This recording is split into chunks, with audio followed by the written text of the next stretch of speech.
In a world where the sun never rises, the small town of Moonlit Hollow lay nestled between misty mountains and shimmering lakes. It was a place where shadows danced in the perpetual twilight, and the residents went about their lives under the glow of luminescent lanterns. Among these residents was Paul, a mischievous red panda with a penchant for adventure and a nose for trouble. Paul lived in a cozy treehouse on the edge of the town, where he spent his days concocting plans and dreaming of excitement. Little did he know that his life was about to take an unexpected turn with the arrival of a mysterious stranger. One foggy evening, as Paul was busying himself with a new invention, a contraption designed to launch acorns at high speeds, there was a sudden knock at his door. Opening it, Paul found himself face to face with a peculiar sight, a shark wearing a fedora and a trench coat. The shark introduced himself as Luke and claimed to be a visitor from the big city, looking to lay low for a while. Luke,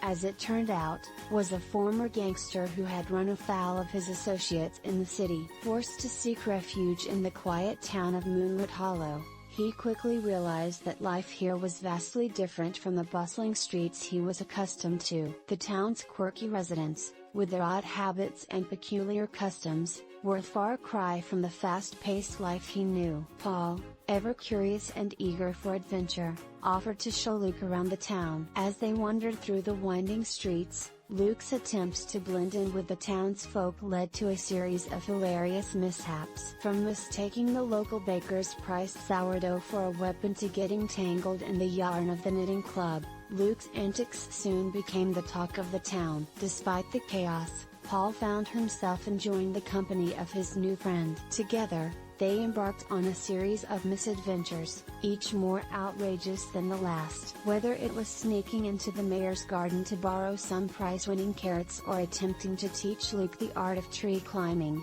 the duo left a trail of laughter and confusion in their wake. However, not everyone was amused by their antics. The local constable, a stern owl named Officer Hoot, had taken notice of the strange shark and his red panda accomplice. Determined to maintain order in Moonlit Hollow, Officer Hoot set out to catch them in the act. The conflict came to a head during the annual Moonlit Festival, a grand celebration of lights and laughter. As the townsfolk gathered in the central square, Paul and Luke hatched a plan to make the night unforgettable. Unfortunately, their plan involved a series of fireworks that, when set off, created a dazzling but chaotic display that sent everyone scurrying for cover. In the ensuing pandemonium, Officer Hoot swooped in, determined to finally arrest the troublesome pair. But just as he was about to apprehend them, a surprising turn of events unfolded. The townsfolk, having grown fond of the duo's antics,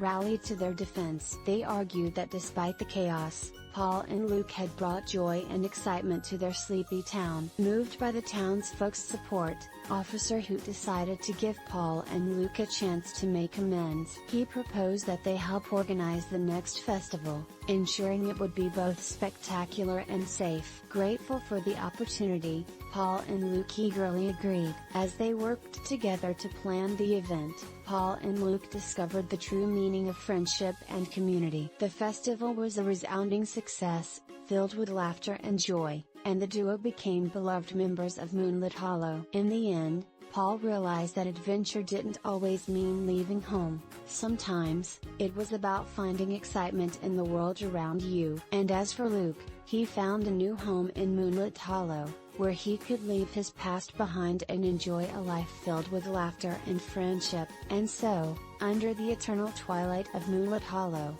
a red panda and a shark found a place where they truly belonged.